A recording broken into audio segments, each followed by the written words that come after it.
Hi friends, welcome to our channel Ammi Chutney. இன்னைக்கு festival ஃப்ரைடேல நம்ம பார்க்க போகிறது தீபாவளி ஸ்பெஷல் ஓலை பக்கோடா. இந்த ஓலை பக்கோடாவை ரிப்பன் பக்கோடா, நாடா பக்கோடான்னு கூட சொல்லுவாங்க. இது ரெண்டு விதமாக செய்வாங்க. ஒன்று பொட்டுக்கடலை மாவு யூஸ் பண்ணி செய்கிறது, இன்னொன்று கடலை மாவு யூஸ் பண்ணி செய்கிறது. இந்த ரெண்டு டைப்புமே சாப்பிட்றதுக்கு ரொம்பவே நல்லாயிருக்கும். இன்றைக்கி நம்ம பொட்டுக்கடலை மாவு யூஸ் பண்ணி தான் ஓலை பக்கோடா எப்படி செய்கிறதுன்னு பார்க்க போகிறோம். இதுக்கு தேவையான பொருட்கள் என்னென்னு பார்க்கலாம். 1 கப் அளவுக்கு பொட்டுக்கடலை எடுத்துருக்கோம். இதை நம்ம பவுடர் பண்ணிக்கலாம். பொட்டுக்கடலையை நல்லா நைஸாக பவுடர் பண்ணிக்கலாம். இல்லைனா பவுடர் பண்ணிவிட்டு ஒரு தடவை சலிச்சு கூட எடுத்துக்கலாம். பவுடர் பண்ண பொட்டுக்கடலை 1 கப் அளவுக்கு மாவு இருக்குது. 1 கப் பொட்டுக்கடலை மாவுக்கு 3 கப் அளவுக்கு அரிசி மாவு எடுத்துக்கலாம். 3 கப் அரிசி மாவு சேர்த்து செய்யும் போது ஓலை பக்கோடா ஹார்டாக இருக்காது. இது மாதிரி தொட்ட உடனே உடஞ்சிடும். இது மாதிரி செஞ்சால் எல்லாராலையுமே சாப்பிட முடியும். கொஞ்சம் வயசானவங்களுக்குலாம் இது கொஞ்சம் ஈஸியாக இருக்கும். இன்னும் கொஞ்சம் மொறுமொறுன்னு வேணும்னு நினச்சிங்கன்னா 1 கப் பொட்டுக்கடலை மாவுக்கு 4 கப் அளவுக்கு அரிசி மாவு எடுத்தும் செய்யலாம். அதுவும் நல்லா தான் இருக்கும். ஓலை பக்கோடாவில் அரைச்சி சேர்க்கறதுக்காக 15 பல் நாட்டு பூண்டு எடுத்திருக்கோம். இது கூட வீட்டில் ரெடி பண்ண வெறும் மிளகாய்த்தூள் 3 ஸ்பூன் எடுத்திருக்கோம். பூண்டையும் இந்த மிளகாய்த்தூளையும் ஒன்றா சேர்த்து கொஞ்சமாக தண்ணி விட்டு அரைச்சிக்க போகிறோம். பூண்டு மட்டும் அரைச்சிட்டு மிளகாய்த்தூளை அரைக்காமல் அப்படியே கூட நம்ம மாவில் சேர்த்து பிசைஞ்சிக்கலாம். அரைச்சி சேர்க்கும் போது ஓலை பக்கோடா இன்னும் கொஞ்சம் கலராக நல்லாயிருக்குன்றதுனால நான் அரைச்சிக்கிறேன். இந்த மிளகாய்த்தூள் இல்லைன்னா அதுக்கு பதிலாக 5 மிளகாவும் பூண்டையும் சேர்த்து அரைச்சிக்கலாம். ஓலை பக்கோடாவுக்கு தேவையான அளவுக்கு உப்பை தண்ணியில் சேர்த்து கரைச்சிக்கலாம்.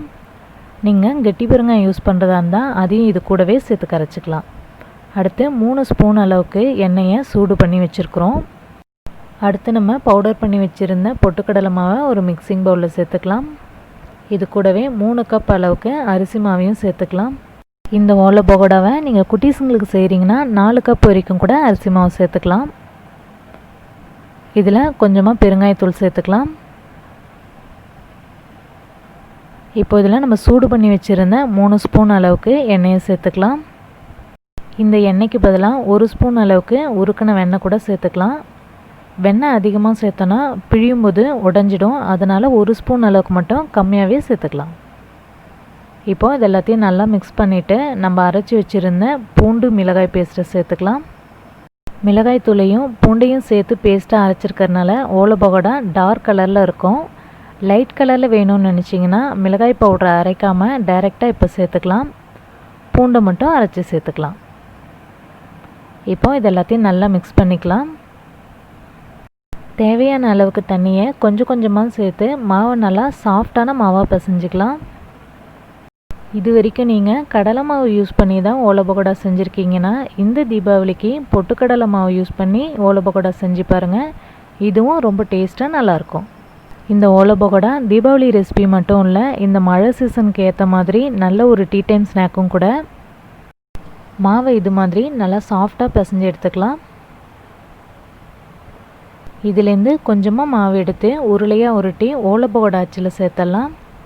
மாவு அச்சில் வைக்கும் போது கேப் இல்லாமல் நல்லா டைட்டாக அழுத்தி வச்சிடணும். கேப் இருந்ததுன்னா புழியும் போது விட்டு விட்டு தான் வரும். ஓலை பக்கோடா புழியறதுக்காக வானலில் எண்ணெயை சூடு பண்ணி வச்சுருக்கோம். எண்ணெய் சூடானதும் ஃப்ளேமை மீடியமில் வச்சுட்டு அதுக்கப்புறமா ஓலை பக்கோடா புழிஞ்சிடலாம். எண்ணெய் சூடாயிடுச்சான்னு செக் பண்ணிவிட்டு அதுக்கப்புறமா தான் ஓலை பக்கோடாவை புழியணும். சரியாக எண்ணெய் சூடாகலைன்னா ஓலை பக்கோடா புழிஞ்ச உடனேவே பிரிஞ்சு வந்துடும். அது மாதிரி ஃப்ளேமை ஹையில் வச்சுட்டும் ஓலை பக்கோடா பிழிய வேணாம், மீடியம் ஃப்ளேமில் வச்சுட்டே புழியலாம். அப்போ தான் சரியாக வரும். கொதி அடங்கி ஓலை பக்கோடா இது மாதிரி மேலே மிதந்து வந்ததுமா திருப்பி போட்டுடலாம்.